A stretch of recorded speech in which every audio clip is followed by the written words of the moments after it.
1장 31절 가지고 믿음의 사람들 7번째 시간이죠. 믿음으로 행동하십시오. 믿음으로 행하십시오. 라는 제목으로 함께 은혜를 나누겠습니다. 어떤 사람이 사공이 노젓는 나룻배를 타고 강을 건너가고 있었습니다. 그는 공부를 많이 한 학자였습니다. 한참을 강을 건너다가 무료한 생각이 들었는지 열심히 노를 젓고 있는 사공에게 물었답니다. 사공, 혹시 철학에 대해서 아는 바가 있어? 사공이 무슨 철학에 대해서 알겠어? 사공이 겸연쩍은 듯이 학자한테 대답했습니다. 아우, 저같이 무식한 사람이 무슨 철학을 알겠습니까? 아는 바가 없습니다. 그러니까 이 학자가 안 됐다는 듯이 그런 사공은 인생의 4분의 1을 이룬 거나 마찬가지요. 그러면서 다시 묻습니다. 그럼 혹시 과학에 대해서는 좀 아는 바가 있어? 사공이 철학도 모르는 과학은 어떻게 알겠어? 기가 죽어서 죽은 목소리로 그렇게 말했습니다. 아니요, 그 역시 아는 바가 없습니다. 그러자 그는 사공을 무시하는 것으로 또 이렇게 말했습니다. 참 안 됐네요. 당신은 당신 삶의 절반을 헛산 것이나 마찬가지요. 그렇게 말이 끝난 뒤가 무섭게 갑자기 나룻배에 통나무 하나가 내려와가지고는 부딪힌 거예요. 그럼 나룻배에 구멍이 났습니다. 그리고 그 나룻배로 물이 들어오기 시작했습니다. 그때 사공이 이 학자에게 말했습니다. 선생님은 많이 배우셨으니까 수영하는 법도 잘 알고 계시겠죠? 이랬더니 이 학자가 말을 합니다. 얼굴이 하얘져가지고 말했습니다. 아니요, 나는 수영하는 법을 모르고. 그때 이 사공이 혀를 끌끌 차면서 이렇게 말하고 물로 뛰어들었답니다. 참 안 됐네요. 선생님은 인생 전체를 다 잃게 됐네요. 이러면서 물로 뛰어들었다는 겁니다. 우리가 아무리 철학을 논하고 과학을 논해도 정작 알아야 할 것을 알지 못하고 배워야 될 것을 배우지 못하면 큰 낭패를 당하게 됩니다. 믿음이라는 게 꼭 그렇습니다. 아무리 많은 것을 알고 모든 것을 다 가져도 믿음을 모르고 믿음이 없으면 모든 것을 잃고 결국 영원한 멸망에 던져지고 마는 것입니다. 왜냐하면 영원한 생명, 영생, 구원은 오직 믿음으로만 얻기 때문에 그렇습니다.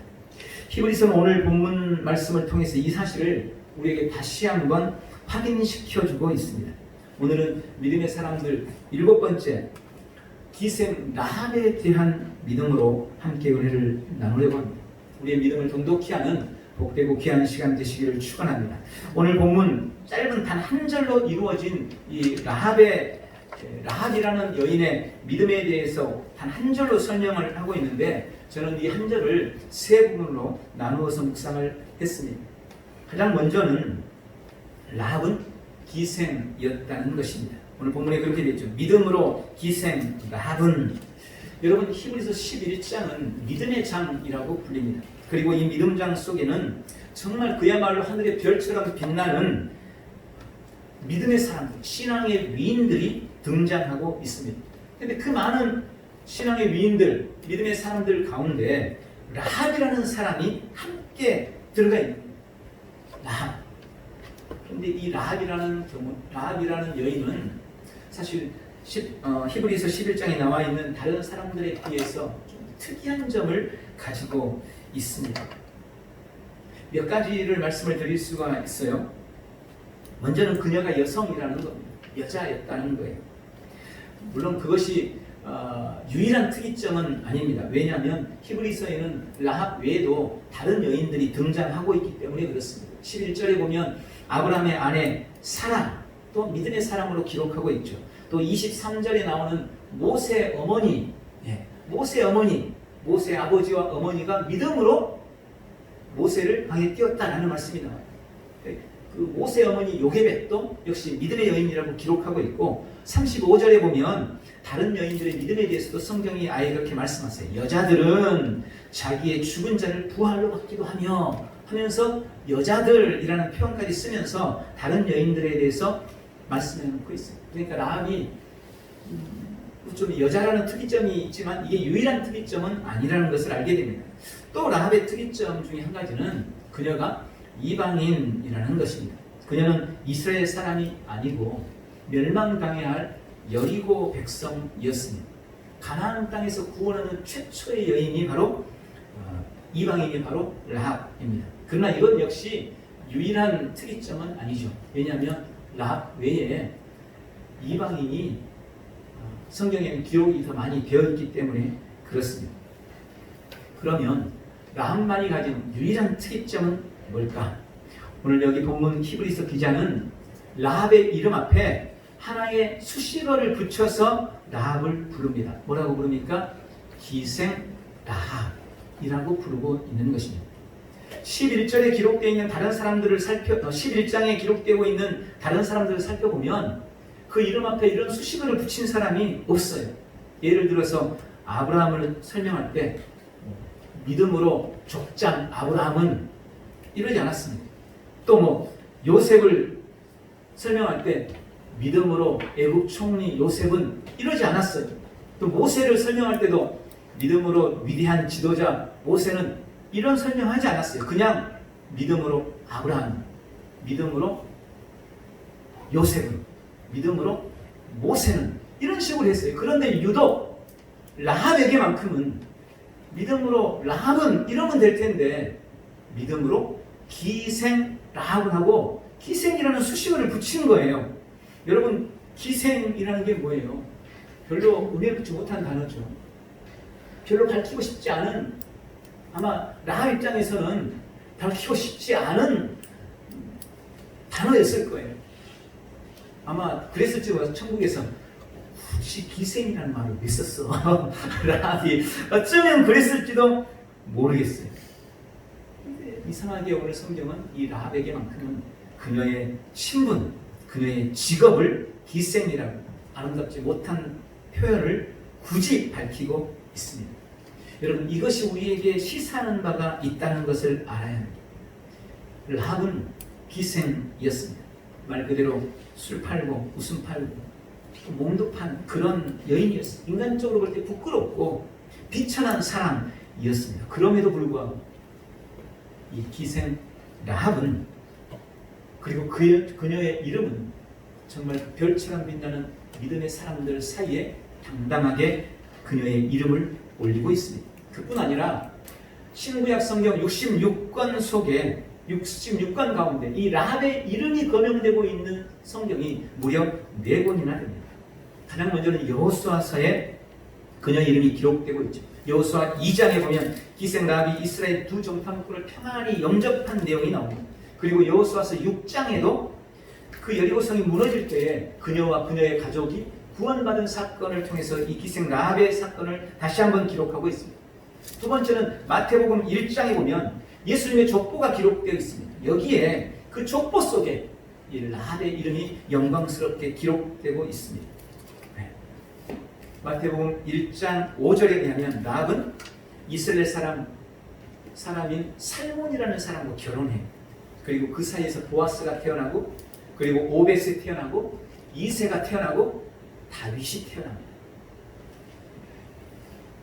다윗을 통해서 누가 나옵니까? 메시아 예수 그리스도가 나옵니다. 그래서 그녀는 다윗의 족보, 예수 그리스도의 족보에 이름이 올라가는 것입니다.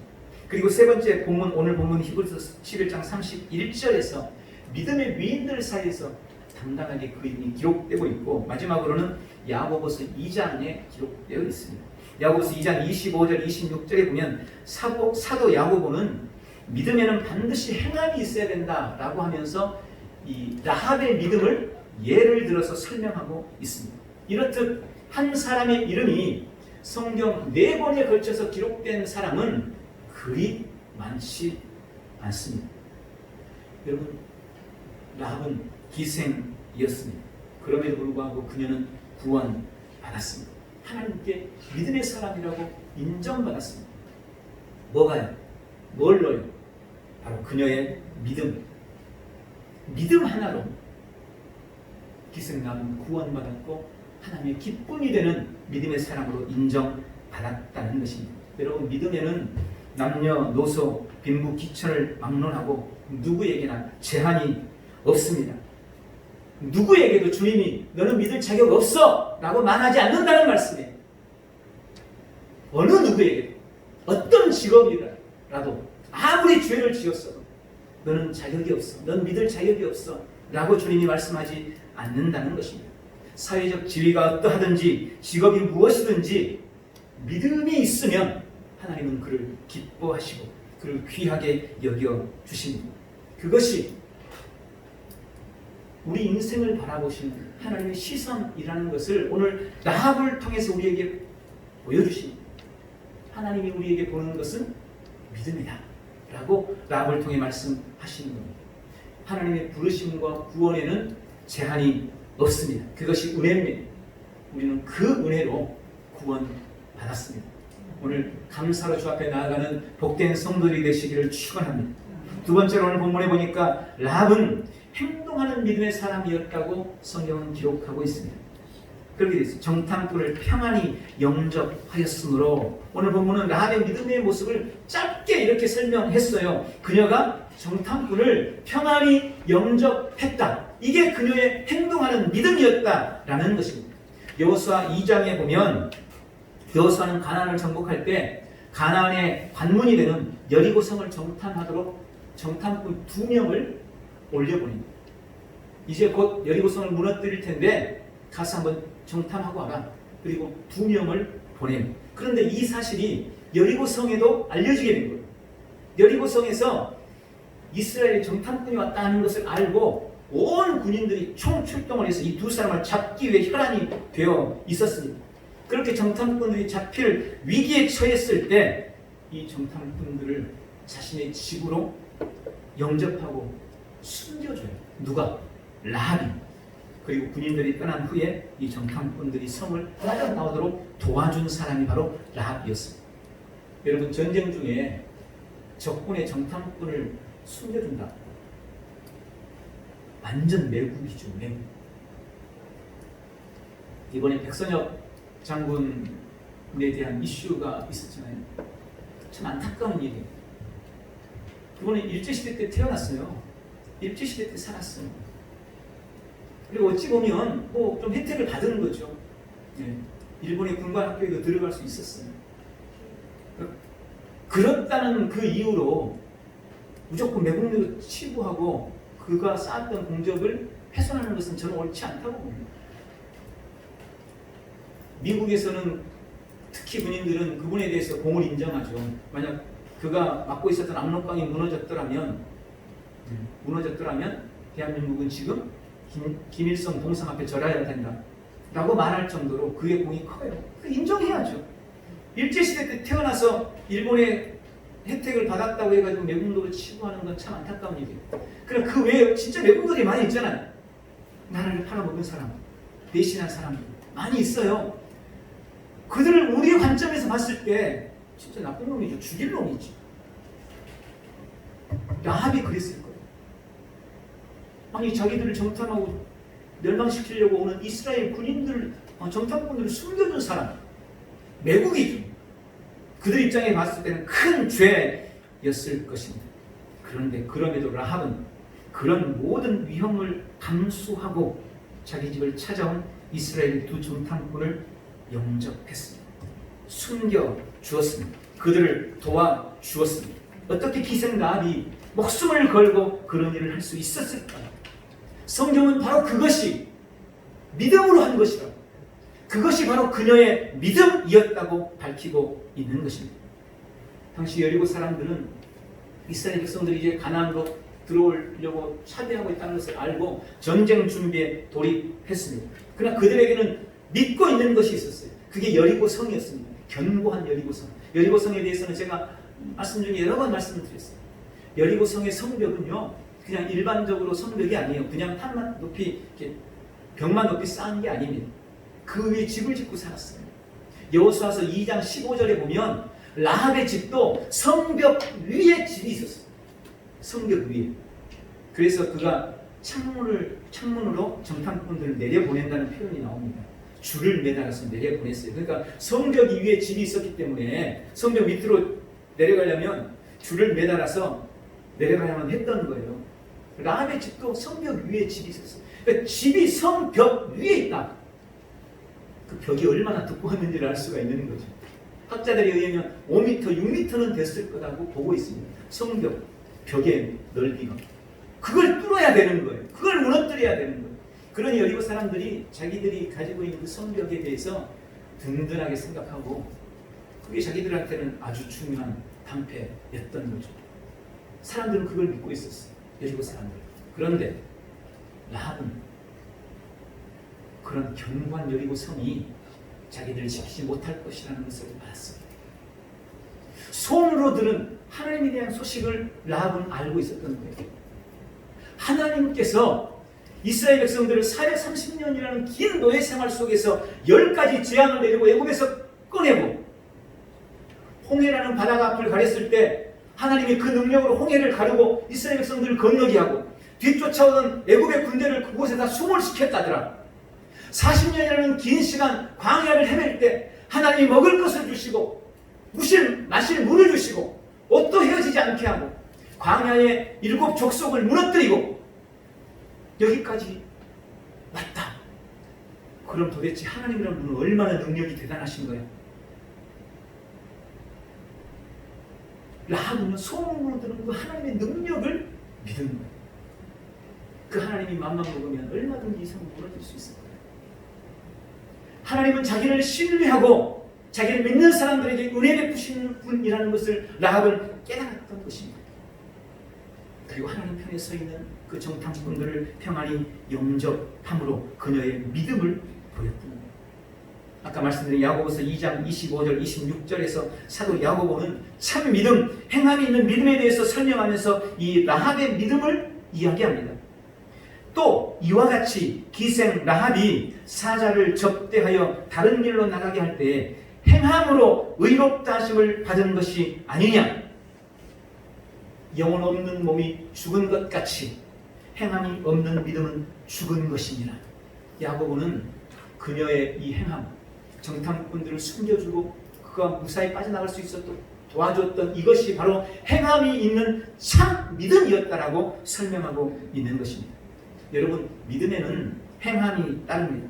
그래서 행함으로 입증되지 않는 믿음은 참 믿음이라고 말할 수 없는 겁니다. 행동으로 옮겨지지 않는 믿음은 진짜 믿음이 아니에요. 가짜 믿음, 죽은 믿음일 수 있는 겁니다. 라합의 믿음이 말뿐인 믿음이 아니라 행동하는 참 믿음이었다고 말씀하고 있습니다. 사도행전 3장에 보면 베드로와 요한이 기도하기 위해서 성전으로 올라갈 때에 있었던 사건이 기록되어 있습니다. 한 안전뱅이가 성전 미문에서 구걸을 하고 있었어요. 그 모습을 보던 지나가던 베드로가 불쌍히 보고 그에게 이렇게 말했습니다. 은과 금은 나에게 없지만 나에게 있는 이것을 내게 주노니 곧 나사렛 예수 그리스도의 이름으로 일어나 걸어라. 베드로가 이렇게 선언했어요. 선포했어요. 그런데 가만 생각해보세요. 베드로가 이렇게 선포했음에도 불구하고 이 안전뱅이가 속으로 그러는, 이 사람 도대체 무슨 소리 하는 거야? 나는 나면서 안전뱅이에서 한 번도 일어나 본 적이 없는데 뭐 일어나서 걸으라고? 무슨 말도 안 되는 소리 하고 있어. 돈이나 좀 갖고 다닐 것이지. 이러고 베드로가 일어나 걷으라 했음에도 불구하고 속으로 그런 생각하면서 쳐다만 보고 있었더라면 과연 이 사람이 일어났을까요? 그런 기적은 일어나지 않았을 것입니다. 그런데 베드로의 그 말을 듣고 이 사람은 결심한 게, 그래, 한번 일어나 봐야지. 예수님의 이름으로 나에게 말씀하시는데 내가 그걸 믿고 한번 행동해 봐야지. 일어나 봐야지. 그리고 그동안 한 번도 힘줘 봤던 적이 없는 다리에 힘을 주고 베드로가 내민 손을 붙잡고 일어나 보려고 애를 쓰니까 다리에 힘이 들어가고 일어나게 된 거예요. 한 번도 걸어본 적이 없지만 그래, 걸어봐야지. 발을 떼려고 노력하니까 그러니까 발이 떼진 거예요. 여러분, 성경 속에 나타나는 모든 기적은 다 이런 원리로 작동합니다.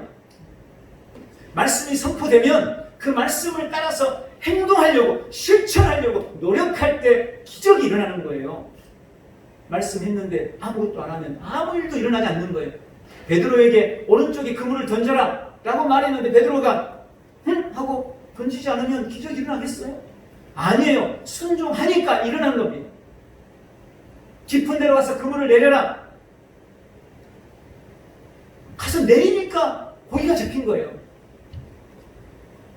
나를 믿으면 무리를 걸어와 봐라.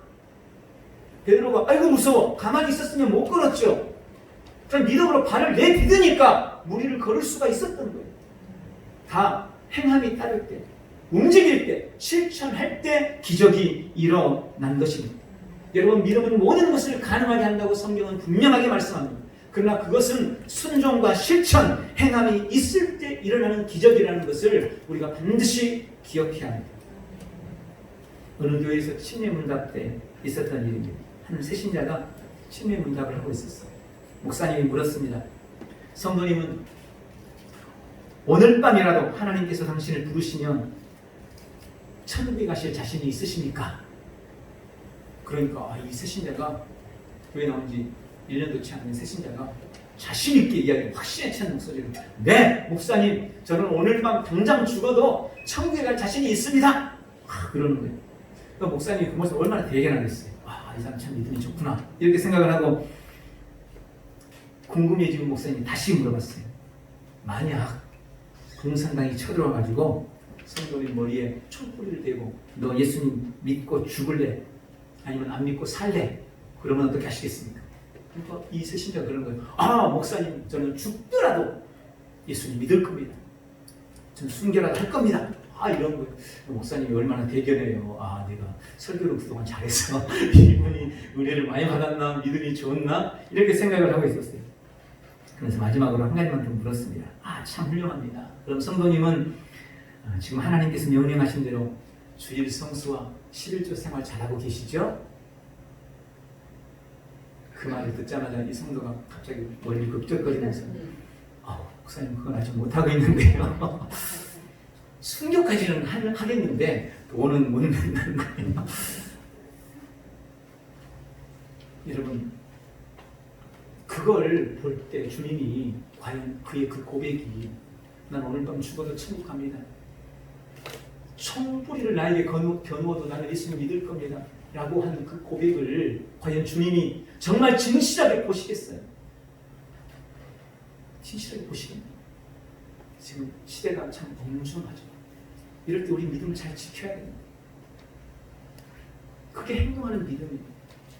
행함 있는 믿음으로 주 앞에 여러분의 믿음을 보이시는 참 믿음의 성도들 되시기를 주님의 이름으로 축원합니다.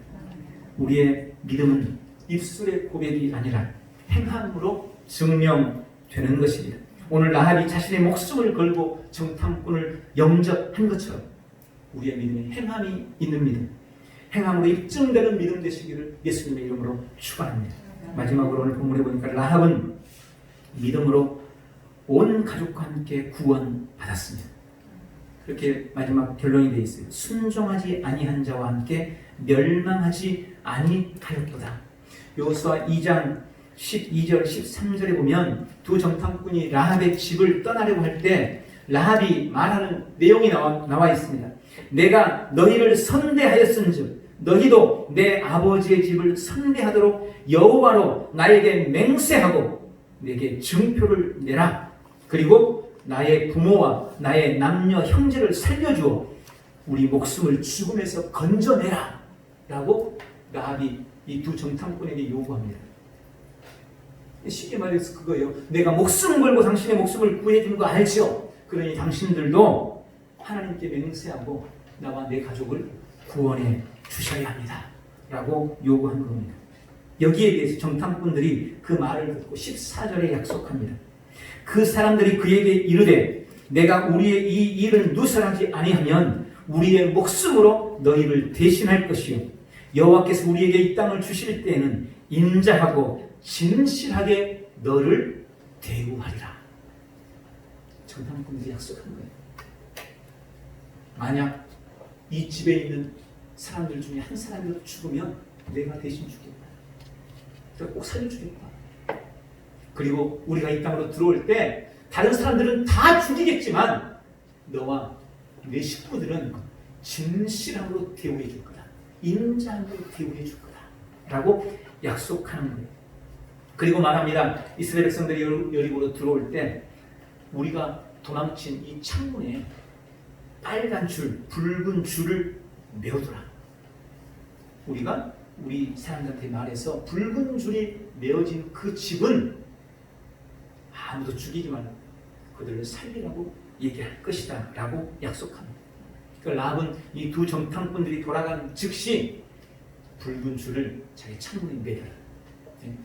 예전 노란 손수건 그 이야기 기억나시죠? 그런 것처럼 붉은 줄을 매달아 놓은 거예요. 그 집이 정탐꾼들을 살려준 집. 이 집은 하나님께서 살려줄 집, 구원해줄 집이라는 표시였습니다. 그리고 약속대로 며칠 후 여리고성이 무너지고 온 백성이 진멸당할 때 붉은 줄을 매달았던 라합의 집에 있는 사람들은 누구를 막론하고 다 약속대로 구원을 얻습니다.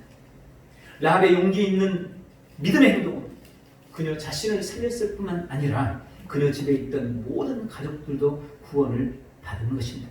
그리고 라합에게는 하나님의 은혜가 더 임하게 되죠. 아까 말씀드린 것처럼 그녀는 이스라엘 사람인 살몬과 결혼해서 보아스를 낳고 보아스는 다윗의 증조부가 됩니다. 그리고 다윗의 후손 예수 그리스도가 오셔서 그녀의 이름, 그녀 후손의 이름이 영광스럽게도 예수 그리스도의 족보에 오르는 놀라운 은혜를 누리게 된 것입니다. 할렐루야. 큰 일을 이루시고 신실하신 우리 주님께 감사하시기 바랍니다. 우리에게도 그런 동일한 은혜가 있을 줄 믿습니다. 그런데 여러분, 제가 오늘 말씀드리고 싶은 말씀, 마지막 말씀 바로 이거예요. 여호수아 2장 12절에 보면 라합이 이런 말을 했어요. 아까 말씀드렸죠. 내가 너희를 선대하였은즉 너희도 나를 선대하라. 이렇게 말씀을 하죠. 바로 이 선대라는 단어가 우리가 잘 아는 단어입니다. 호세아서 6장 6절에 보면 나는 인애를 원하고 제사를 원치 아니한다 라고 주님이 말씀하실 때 그 인애, 그리고 오늘 이 선대라는 단어가 같은 단어예요. 원어로는 헤세드입니다. 헤세드. 내가 너희를 선대했으니 너희도 나를 선대해라. 내가 너희에게 헤세드했으니 너희도 나를 헤세드하라. 나는 헤세드를 원하고 제사를 원하지 않는다 라는 이 헤세드, 동일한 단어입니다. 여러분, 이 헤세드라는 말은 원래 법적인 단어예요. 상호간의 체결한 언약을 충실히 이행하는 것. 다시 한번요. 헤세드는 상호간의 체결한 언약을 충실하게 이행하는 것이라는 뜻입니다. 즉, 이 말을 좀 쉽게 말하면 서로 간에 마땅히 해야 할 도리를 다하는 것. 여러분, 이게 헤세드예요. 부모는 자식에게 대한 도리를 다해야 되고 자식은 부모에게 대한 도리를 다해야 됩니다. 하나님은 하나님으로서 우리에게 대한 도리를 다하시고 우리는 성도로서 자녀로서 하나님께 대한 도리를 다하는 것. 이 도리라는 말, 바로 이게 헤세드예요. 우리를 향한 하나님의 그 놀라운 사랑에 대한 우리의 마땅한 도리, 독생자를 내주시기까지 우리를 사랑하신 아버지 하나님께 대한 나의 헤세드, 예수님께서 십자가를 지시고 죽으시기까지 우리를 사랑하신 그 놀라운 사랑에 대한 우리의 마땅한 도리, 우리의 헤세드, 과연 그게 뭘까? 하나님의 나에 대한 사랑에 대한 나의 도리는 뭘까요? 예수님이 십자가를 지시고 나를 위해 죽으신, 나를 구원해 주신 그 놀라운 사랑에 대한 나의 도리, 나의 헤세드는 뭘까요? 오늘 그것이 바로 믿음이라고 말씀하고 있는 겁니다. 그게 믿음입니다. 우리에게 도리를 다하시는 하나님 앞에 십자가를 지시고 죽음으로써 인생에 대한 도리를 다하신 주님께 대한 나의 헤세드, 그 주님이 나에게 요구하는 한 가지, 여러분, 그게 다름이 아니라 믿음이라는 거예요. 내가 다 이루었으니 내가 다 이룰 테니 너는 믿기만 하라. 이게 우리에게 대한 주님의 요구예요. 여러분, 내가 다 이뤘잖냐? 내가 십자가를 졌잖니? 내가 너를 이렇게 사랑하잖니? 너는 나를 믿기만 해. 너에 대한 나의 이 사랑을 믿기만 해. 너를 이렇게 사랑하는 그 하나님을 믿기만 해. 그게 우리에게 요구하는 하나님의 헤세드입니다. 라합은 바로 이 믿음, 이 헤세드로 구원을 받았던 것입니다. 오직 믿음으로 우리는 우리를 향한 하나님의 그 크신 사랑을 우리의 전 삶에 누리게 되는 거예요. 오직 믿음으로 누리는 거예요. 오직 믿음으로 예수님께서 십자가를 이루어 놓으신, 다 이루었다, 이루어 놓으신 그 구원을 나는 내 삶에 누리는 거예요. 오직 믿음으로. 라합은 오직 믿음으로 그 온 가족과 함께 구원받았습니다. 말씀을 맺겠습니다. 주님은 오늘 라합의 믿음을 통해서 하나님의 구원에는 어떤 제한도 없다고 우리에게 말씀하십니다. 그리고 참 믿음은 행동하는 믿음이라고 말씀합니다. 우리를 향한 하나님의 그 놀라운 사랑에 대한 우리의 마땅한 도리, 우리의 헤세드, 그것이 믿음이라고 말씀해주고 계십니다. 오늘 우리의 믿음의 모습을 다시 한번 돌아보고 정말 주님이 기뻐하는 참 믿음의 사람, 행동하는 진짜 믿음의 소유자가 되어지는 우리 온 성도들 다 되시기를 예수님의 이름으로 축원합니다. 기도하겠습니다. 전능하신 하나님 아버지, 오늘 라합의 행동하는 그 믿음을 참 믿음으로 보시고 그의 온 가족과 그녀를 구원하셨던 주님을 찬양하며 경배합니다.